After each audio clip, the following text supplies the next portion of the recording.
Shalom, peuple de Dieu, shalom, chers frères et sœurs. C'est votre humble serviteur, votre frère, Osem pour y sauver par grâce.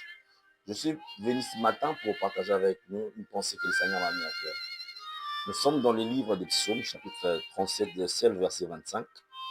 Je lis, « J'ai été jeune, j'ai vieilli et je n'ai point vu le juste abandonné. » Frères et sœurs, ça c'est l'homme selon le cœur de Dieu, David, qui est en train de partager une expérience de sa vie.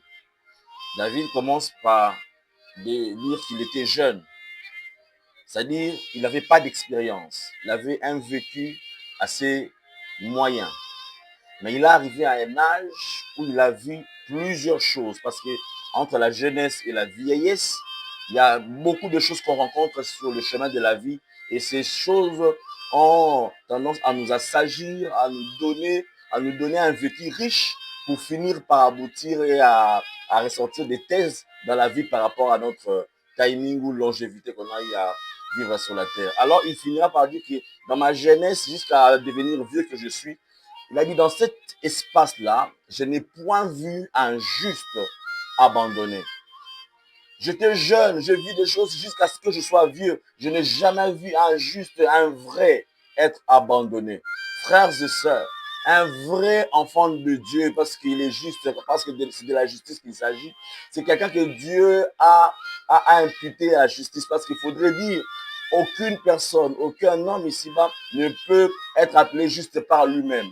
Nous sommes appelés juste à cause de l'œuvre que Jésus-Christ a fait sur la croix, parce que cette œuvre-là nous a justifiés aux yeux de Dieu. La colère qui était sur nous à cause du péché d'Adam a été apaisée à cause du sang précieux que Jésus-Christ a versé. Et du fait que nous avons cru à cette œuvre-là, nous devenons justes. Et David dit, il n'a jamais vu cette catégorie de personnes être abandonnées, être délaissées, être sans appui.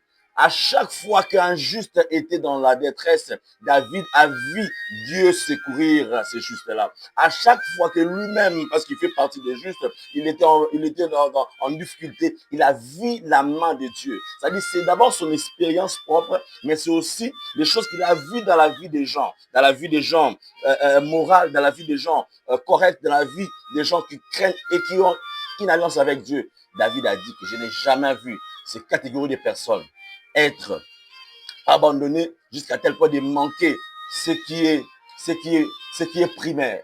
Quand il dit que je n'ai jamais vu l'injuste mendier son pain, il veut dire que les justes ne manquent pas des choses primaires. Frères et sœurs, cette parole est pour toi ce matin.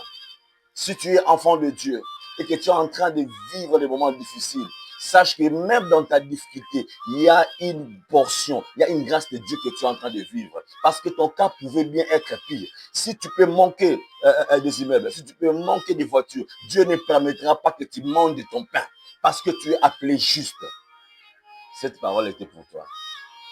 Veux-tu prier avec moi? Rappelez à Dieu que, oh Seigneur, tu as tendance à oublier ou bien tu es en train d'oublier qui je suis. Je suis ton juste. Prions ensemble. Éternel, merci pour ces moments. Merci pour ces moments qui a été un rafraîchissement pour nous. Merci pour ces moments qui a été un rappel pour nous de notre identité en Christ. Nous sommes tes enfants, Seigneur. Et de ce fait, nous avons le droit que nous devons jouir. Seigneur, je suis en train de prier pour mon frère et ma soeur qui est en train de sentir qu'il est en train de vivre une perte de vitesse en termes de ses droits. Je prie que ses droits lui soient rétribués au nom de Jésus. Je prie que Seigneur mon Dieu, moi, toute personne qui est en train de vivre des difficultés, qui puisse faire l'expérience et qui confirme que cette promesse est vraie et que cette parole enfouie dans la parole de Dieu est vraie et qu'il la vive, qu'il l'expérimente. Qu'il en soit ainsi au nom de Jésus. Amen. Que Dieu vous bénisse. Passez une belle journée, je voulais dire, et que le Dieu du ciel puisse se souvenir de vous. Au nom de Jésus-Christ. Amen.